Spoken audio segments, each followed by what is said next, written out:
नमस्कार, आप देख रहे हैं हमारा समाचार। मैं आपके साथ हूं भीम दुबे। और साल की तरह इस साल भी चुनाव होने वाला है, जो कि वरिष्ठ अधिवक्ता हमारे साथ मौजूद हैं, जो कि उपाध्यक्ष पद के। आइए जानते हैं सर की जर्नी कहां से शुरू हुई और कैसे हुई। जानते हैं सर से। सर, शुभ नाम बताएं अपना। जी, शांभवी नंदन पांडे जी। हमारा नाम है। आपको इस इंटरव्यू के लिए मैं बहुत बहुत धन्यवाद दे रहा हूं, और आपके पूरे समाचार परिवार को भी हमारी तरफ से बहुत सारी शुभकामनाएं। और हमारे वहाँ दीवानी कचहरी में प्रतिवर्ष चुनाव होता है, बार का चुनाव होता है। बार की एक सबसे बड़ी बार है, इस पूर्वांचल की तो सबसे बड़ी बार है, और पूरे प्रदेश की चौथी सबसे बड़ी बार है हमारी। 9,000 के लगभग 9,000 के आसपास अधिवक्ता हमारे वहाँ पंजीकृत अधिवक्ता हैं, जिसमें से वोटर जो हैं 3200 वोटर हैं अधिवक्ता। लगभग 3200 अधिवक्ता यहाँ पे वोटर हैं। अधिवक्ताओं के आज चुनाव है। ये अधिवक्ता एकता के लिए, अधिवक्ता हितों के लिए, संघर्ष के लिए चुनाव है। चूँकि अधिवक्ताओं के लिए कोई ऐसा फोरम नहीं है पूरे देश में जिस पर अधिवक्ता अपनी बात को कह सकें, अपना विचार रख सकते हैं, और इनके संघर्षों को कोई देखने वाला नहीं। इस नाते अधिवक्ताओं ने अपना स्वयं समूह बना के, समूह है अधिवक्ताओं का, जो अपने लिए एक रखता है, अपना एक एकता के रूप में रहता है, और अधिवक्ताओं की यह कार्यकारिणी जो है अधिवक्ता हितों के लिए संघर्ष करती है। सर, जैसा देखा जाता है कि आए दिनों अधिवक्ताओं के लिए बैठने की सीट उपलब्ध नहीं हो पाती। कुछ अधिवक्ताओं को जजों द्वारा फटकार लगा दिया जाता है। कुछ और भी ऐसी बहुत सारी समस्याएं हैं। उस समस्याओं पे आप क्या कहना चाहेंगे? जी, ये सही बात है। आपका ये प्रश्न बहुत ही वाजिब और बहुत ही, आपने हम लोगों के बीच रहकर ये देखा है कि हम लोगों की समस्याएं क्या हैं। तो ये एक सबसे बड़ी समस्या है हम अधिवक्ताओं के लिए कि उनके नए जो अधिवक्ता प्रतिवर्ष जब से प्राइवेट लॉ कॉलेज खुल गए हैं, तब से अधिवक्ताओं की एक बहुत बड़ी संख्या, लगभग 1500 अधिवक्ता प्रतिवर्ष दीवानी कचहरी में पंजीकृत हो रहे हैं, रजिस्टर्ड करा रहे हैं। और इन अधिवक्ताओं के सम्यक बैठने की कोई व्यवस्था दीवानी कचहरी के अंदर नहीं हो पा रही है। तो इसका प्रयास किया जा रहा है कि दीवानी कचहरी में बैठने की व्यवस्था हो। इस नाते अभी कुछ दिन पहले भी माननीय जिला जज महोदय द्वारा भी किया गया था। कुछ अधिवक्ता नई बिल्डिंग, नई जगहों पे बैठाने की व्यवस्था किया गया पुरानी कार्यकारिणी द्वारा। हमारे जो पूर्व मंत्री, अभी जो वर्तमान मंत्री हैं, धीरेन्द्र द्विवेदी जी और मनोज पांडे जी जो अध्यक्ष हैं, उनके द्वारा बड़ा प्रयास, सराहनीय प्रयास किया गया। अधिवक्ताओं को बैठने की व्यवस्था कराया गया माननीय जिला जज महोदय से मिलकर, और इसके लिए जिला जज महोदय भी बड़े ही सद्भावना और उसके पात्र हैं। उनको हम लोग बहुत ही धन्यवाद देते हैं कि उन्होंने हम अधिवक्ताओं को बैठने की व्यवस्था कराया। दूसरा एक विषय नया अभी एक जरा उत्पन्न हुआ है, वो विषय है लगातार कुछ वर्षों से अधिवक्ताओं और जजों के, बार और बेंच दोनों के समन्वय से, क्योंकि बार और बेंच दोनों ही का उद्देश्य होता है कि वादकारी का कल्याण, अधिकतम कल्याण किसमें हो।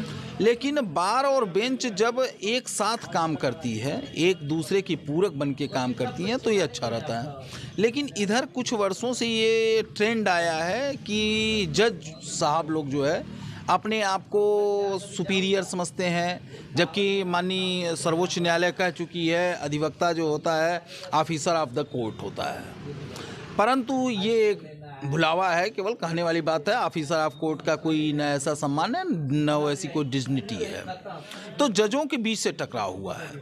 तो मेरा एक ये इस पर एक सुझाव है, और हमारे बार में चुनाव लड़ रहे सभी प्रत्याशियों के लिए ये एक निवेदन है उनसे कि ये अपने लिए एक अपने चुनाव घोषणा पत्र में ये लाएं कि हम जब चुनाव जीतते हैं तो हमारा व्यक्तिगत रूप से यह प्रयास रहेगा कि एक कमेटी बनाई जाए जिसमें वरिष्ठ अधिवक्ताओं को रखा जाएगा, माननीय जिला जज रहेंगे, और भी वरिष्ठ जजेस का एक पूरा कमेटी बनाई जाएगी, जो अधिवक्ता और जजों के बीच होने वाले विवाद को जो है उसको उस रूप में देखेंगे, उस पर विचार करेंगे। अभी कई बार जजों से और अपमान करने के कारण अधिवक्ताओं के बीच में विवाद की स्थिति बनती है, जिसके कारण काम भी होना बंद हो जाता है। तो इस विषय को लेके आएंगे। तो ये दो प्रमुख समस्याएं हैं। उसके अतिरिक्त हमारे वहाँ अधिवक्ताओं की सबसे बड़ी समस्या है जो नए अधिवक्ता, नवागत अधिवक्ता। नया अधिवक्ता जब LLB करके आता है, उसके सामने परिवार चलान, जैसे हो गया क्या, आप कोई कोर्स करके आए और आपने नौकरी किया तो नौकरी में आपको तुरंत पारिश्रमिक मिल रहा है, वेतन मिल रहा है, सारी चीज़ें। परंतु जब हमारा नया अधिवक्ता आता है तो उसके पास अपने आने जाने स्वयं के खर्चे के लिए नहीं रहता, पढ़ाई लिखाई के नहीं रहता है, फॉर्म भरने के लिए नहीं रहता है। चूँकि एक बार ग्रेजुएशन करता है, फिर LLB करता है, दोबारा एक लंबा समय वो पढ़ाई में गुजार देता है। तो परिवार की भी अपेक्षाएं होती हैं कि अब हमारा लड़का वकालत करने जा रहा है तो उसको कुछ होगा। तो नहीं कुछ कमाता लेकिन उसको कम से कम अपने खर्चे चलाने भर का होना चाहिए। तो मेरी सरकार से ये मांग रहेगी, इस विषय में काफ़ी दिनों से चल रहा है, स्टाइपेंड की व्यवस्था किया जाए कि नए अधिवक्ताओं के लिए कम से कम 5,000 रुपये स्टाइपेंड की व्यवस्था। अगर आप चुनाव को जीतते हैं तो आपकी तरफ से क्या ऐसे मुद्दे रहेंगे जिस पर काम किया जाएगा? जी, मेरा एक तो अभी मैंने बताया कि नए अधिवक्ताओं के लिए स्टाइपेंड की व्यवस्था, दूसरी अधिवक्ताओं के बैठने की सुचारू व्यवस्था कराई जाए जिससे विधि व्यवसाय कर सकें। बगल में दीवानी कचहरी का कैंपस छोटा है, छोटा कैंपस होने के नाते उसमें बैठने की जगह की कमी है, तो इसके लिए कैंपस के विस्तारित करने का प्रयास एक हमारा रहेगा कि बगल के विकास भवन का है और जो कमिश्नरेट है, चाहे उसके पीछे जो पार्किंग की व्यवस्था की गई है, इन सब जगहों को विस्तारित किया जाए। माननीय मुख्यमंत्री महोदय से भी बात किया जाए इस विषय पे कि उसको विस्तारित कराया जाए, वहाँ पे नए चैम्बर्स का निर्माण कराया जाए।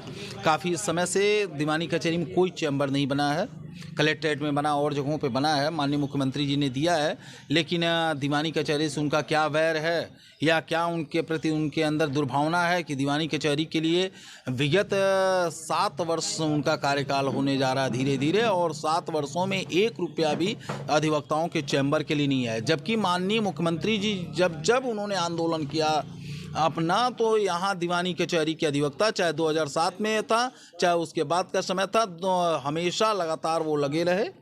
यहाँ के अधिवक्ताओं ने उनके साथ बढ़ चढ़ कर हिस्सा लिया और माननीय मुख्यमंत्री जी ने यहाँ के अधिवक्ताओं के बल पे संघर्ष को एक नया आयाम दिया। और चाहे वो इंसेफ्लाइटिस का मुद्दा रहा हो, मेडिकल कॉलेज का मुद्दा रहा हो, हर मुद्दे को यहाँ के अधिवक्ताओं ने माननीय मुख्यमंत्री के साथ दिया। लेकिन माननीय मुख्यमंत्री जब से मुख्यमंत्री बने हैं तब से उनका कोई भी ध्यान इस विषय पर नहीं है।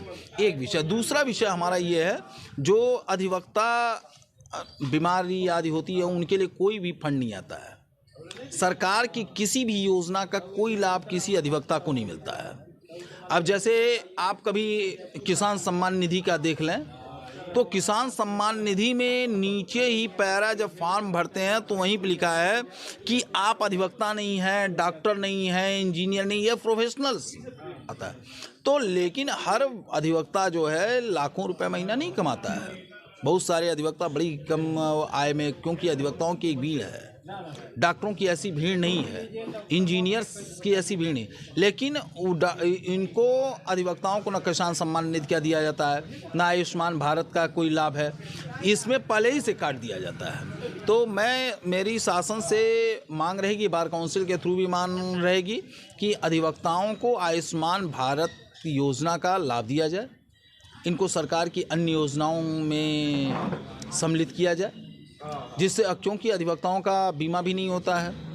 मैं जब चुनाव जाऊंगा तो मेरी प्राथमिकता पे रहेगा अधिवक्ताओं का बीमा कराना, उनका स्वास्थ्य बीमा और जीवन बीमा। सर, जैसा कि देखा गया अभी उत्तर प्रदेश का बजट अभी हाल ही 2 दिनों में आया है, तो उसमें न्यायालय की संबंधित कुछ बजट ऐसे पास हुए हैं जिनमें अधिवक्ताओं का बीमा, जो कि पहले शायद 2 लाख रुपए था, अब जो बढ़ के 5 लाख रुपए हो गया है। उसके विषय में क्या कहेंगे, उस पर क्या बताना चाहेंगे आप? एक चीज़ ये मैं स्पष्ट कर दूं, मैंने भी आज ही मेरी चर्चा हो रही थी 1-2 जगहों पे कि जो अधिवक्ता न्यासी समिति का न्यास निधि, अधिवक्ता न्यास निधि का पैसा था 1.5 लाख था, उसको 5 लाख किया गया।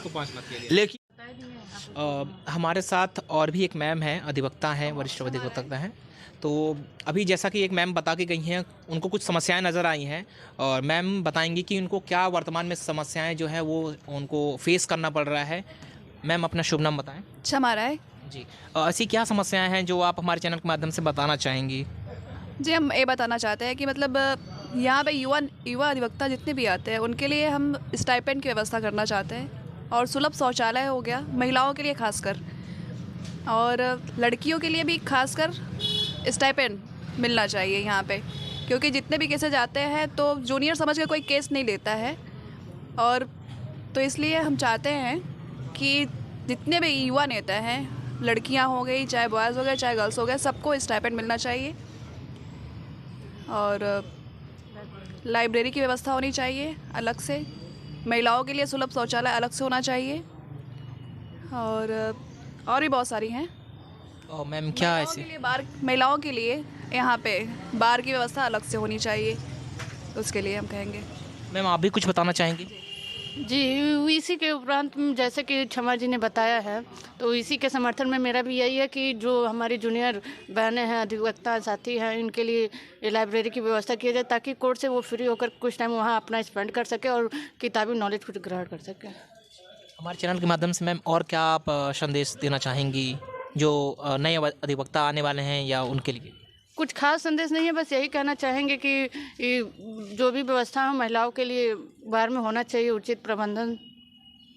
जैसा कि सर देखा जाता है, हमारे साथ एक अन्य वरिष्ठ अधिवक्ता भी हैं और रतन राय जी, और इनसे जानेंगे कि वर्तमान की समस्याएं क्या हैं। जैसा कि देखा जाता है, हर साल हज़ारों की संख्या में नए अधिवक्ता आ रहे हैं और हर साल आने की वजह से उनके सीट से या बैठने की बहुत अधिकतम समस्याएं आ रही है। सर इस विषय पे आप क्या कहेंगे?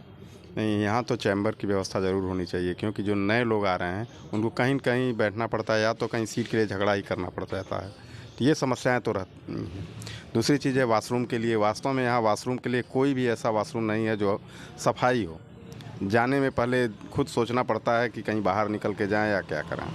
तीसरी चीज़ है कि जो अधिवक्ताओं में रोज़ हड़ताल और ये सारी चीज़ें कहीं न कहीं दूसरे लोग जो ऐसे लोग हैं जो करना चाहते हैं, किस मुद्दे को लेकर सर?